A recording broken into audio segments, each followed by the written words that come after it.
Another live stream on this 4th of July marathon, doing this all day since this morning. The top 50 true greatest MCs according to the one and only Kumo D. It's the book that I've been reading from for a while. And now we down to three. Who's the third greatest MC according to Kumo D on this list in this book? We got the Blast Master KRS-One.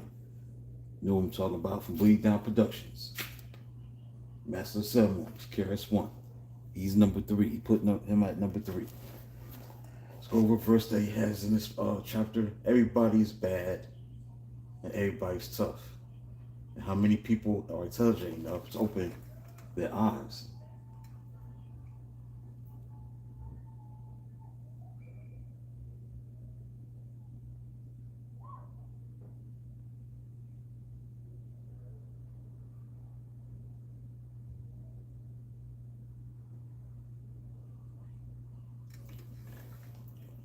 And see through the lies, disciplining themselves to self, to stay alive. Not many. That's why the universe sent me today on the stage with this to say.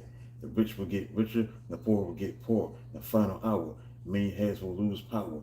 What does the rich versus poor really mean? Psychologically, it means you gotta pick your team.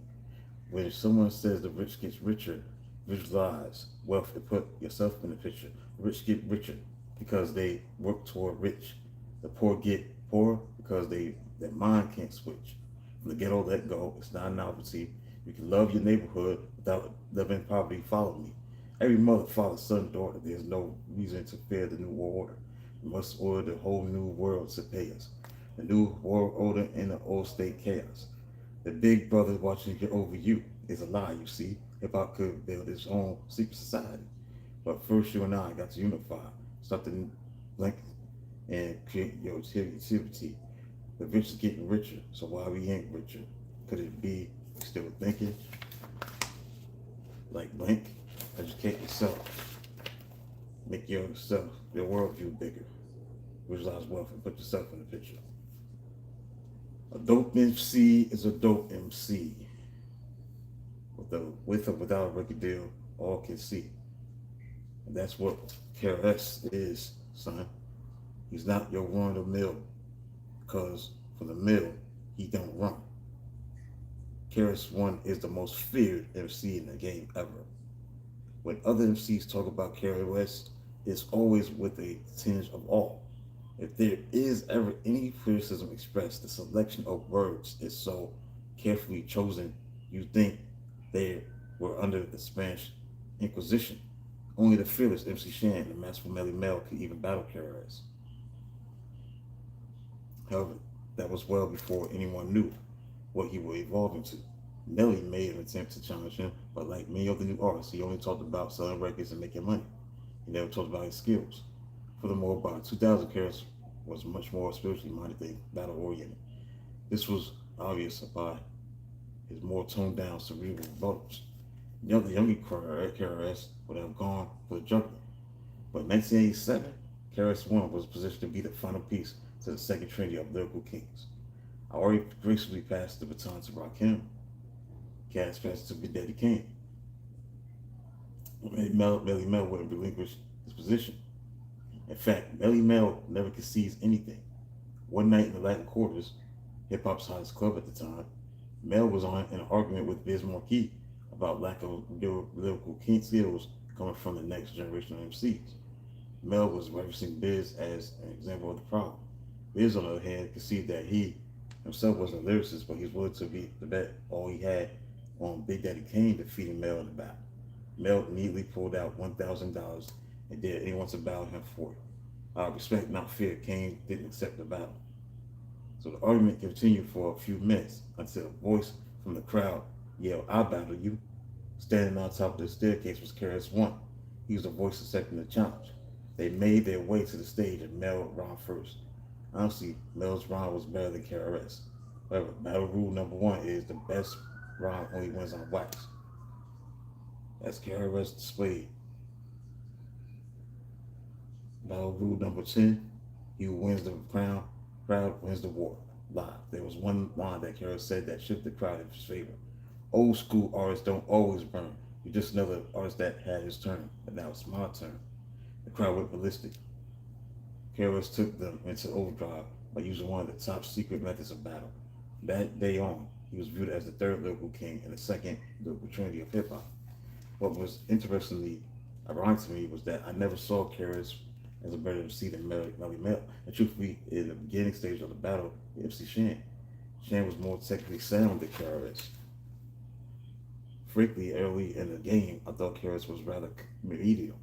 However, I really liked him, and I couldn't put my finger on why. He was Christian about the streets, about Brooklyn in particular. This was significant because Brooklyn was the tone setter for hip hop at that time. The Bronx was about your pedigree and whether or not you knew your history. Harlem was about how far your representation was and whether or not you could be hardcore and still vibe with the ladies. Queens was more about the beats and whether or not you were making money. But Brooklyn just wanted you to be skilled and feel real. So when Brooklyn co-signed you, it meant you had a chance to make some noise. KRS One had the Bronx pedigree in the Brooklyn feel. Basically, he was official. Stripped down hardcore style of music he rhymed on was different and so potent that while he was battling MC Shan in Shan's hometown, Queens, KRS One had the whole place singing South Bronx. KRS made himself more than a force to be reckoned with, and he was a force to be aware of it. Aware of. You knew that he would battle and disrespect anybody. He was even getting into battles King, also based on his Juice Crew affiliation, his adversity connects to Shan. I actually didn't know if he and I were on a collision course or not. In the spring of 1988, I got my answer. I got a call from Barry Weiss at John Records telling me that they signed KRS and my name was on his upcoming album. KRS had so much impact as a battle MC. I thought sure he was dissing me to call me out.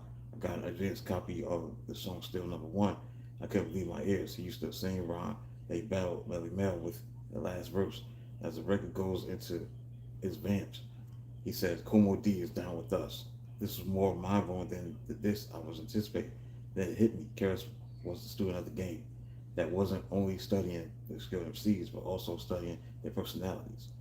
Years later, he expressed that he thought I was the only MC from the early era that really got it. I was the only one that actually connected with the next generation. I don't know if I was the only one, but I definitely love the new masters. And after hearing what I think is his hallmark album by not by all means necessary, by all means necessary, I became a fan. Everything crystallized when I realized he was much more than a battle rapper. His consciousness was evident in the album and cover photo. He paid homage to Malcolm X and sent a visual message to the hip hop community. Case I once thought was simplicity patented. I now understood was massively sanitized. Sonatized. So this was also very fundamental in him. Because one of the best live MCs ever. His cadence is perfect for people to sing along with, and there's little room for them to listen without participation. He's more than any other MC mastered the balance of polarity, like Larry Hill. Almost has no weaknesses. He's the party MC with lyrics. He's a conscious MC that delivers the positive message with the same fuel as the violent messages. He's the MC that's extremely poetic without losing the edge of the lyrical spitter. He's a battle MC that will stage a battle with his opponent so that the opponent can make money off of it. Remember, he's very cool with MC Shan. He's the MC that will make a love song directed towards cheerleaders instead of women. He did everything that the gangster rapper did lyrically without the lower levels of profane, mundanely executed rhyme styles. He's second only to Seth D in being considered a black leader in the ranks of hip hop. He went into the zone in 1990 that propelled and sustained him from then through the turn of the new millennium. On every album, he began to drop conscious poems that would cause people to think about things in alternate ways. In 1989, he hinted at things to come on Ghetto Music, the Blueprint of Hip Hop album, now known hip hop songs as the original Blueprint, took on the song The Teacher. The album was like a compartmentalized history lesson. The album was significantly more profound than any of his previous work, but as all MCs find out, the music industry is about music, not messages. It's about labels, not artists. It's about money, not people. Committed to paying the album, and on the surface, he lost momentum.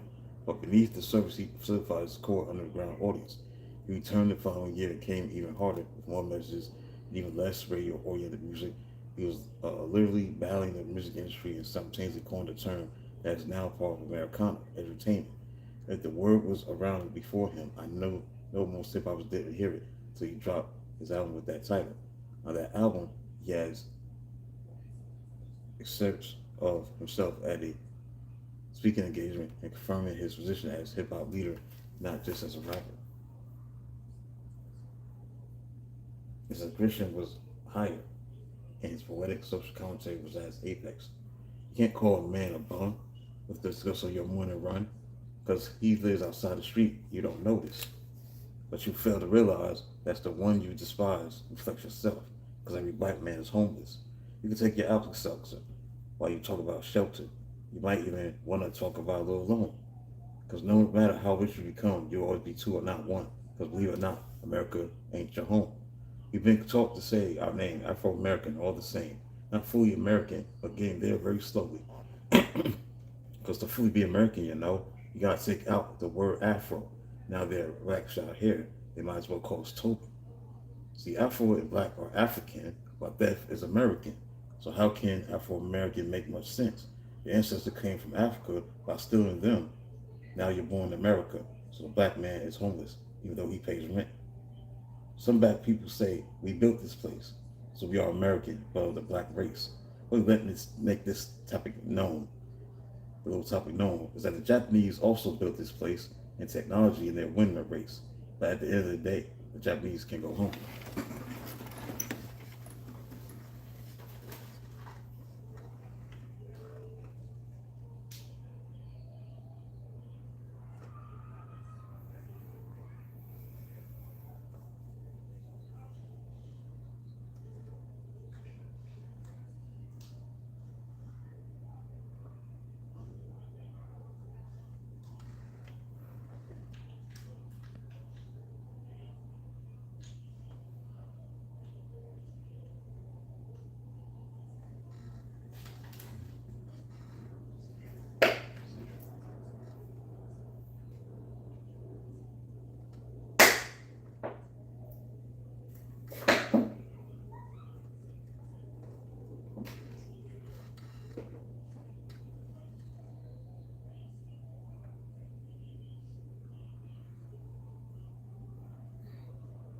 All right, back to work. Sorry about that.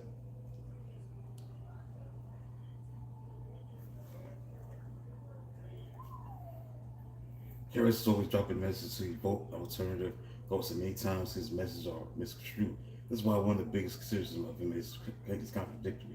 I understand why people feel that way, but I totally disagree. I think he's as ambivalent as Tupac, but with a sarcastic edge. Sometimes he broke mocks the culture by taking it uncharacteristically. This was the case on his album 675. He was sarcastically saying, "This is what America is about." And since they wouldn't give his more conscious records any airplay, the airplay was offering them what they wanted in sarcasm. Believe it or not, many people took him literally and thought he was selling out. Ultimately, Karras was one of the most enigmatic MCs ever. He had followed the Stop the Violence movement and the Hill movements. He's been an MC dedicated to uplifting civilization. He once called himself a humanist and even got flack for that by some of the more radical black groups who thought his humanist vibe was contrived to take the edge off of black consciousness.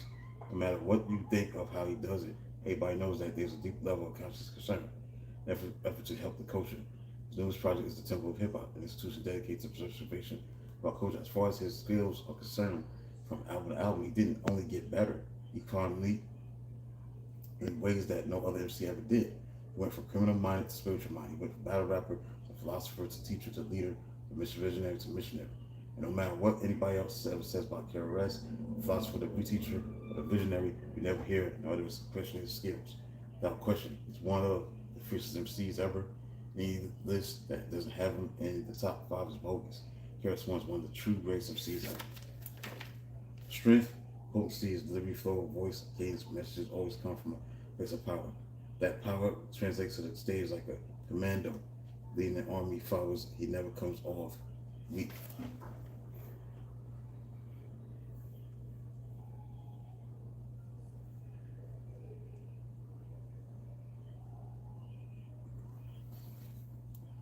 Weakness, women. With all the jewels he dropped, he never gave songs to the ladies or focus on male female relations from feminine point of view. Rapture Sound of the Police, favorite record. And, I was gonna got by any means, man. I think it's called All Means Necessary. It's the name of the album, not by any means. KRS One, Originality 95, Part 2 of the Trinity, the second wave Trinity. I should say KRS One coming down the bloodline, Melly Mel to KRS to Biggie. 85, the Concepts, 95, Versatility, 90, Vocabulary, 100, Substance.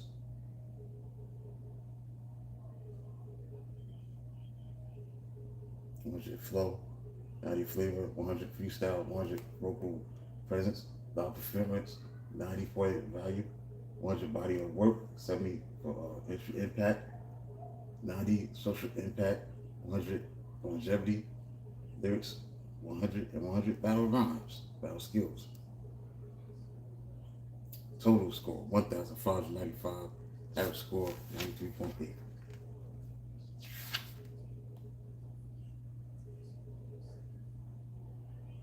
That's it. Number 3, KRS One.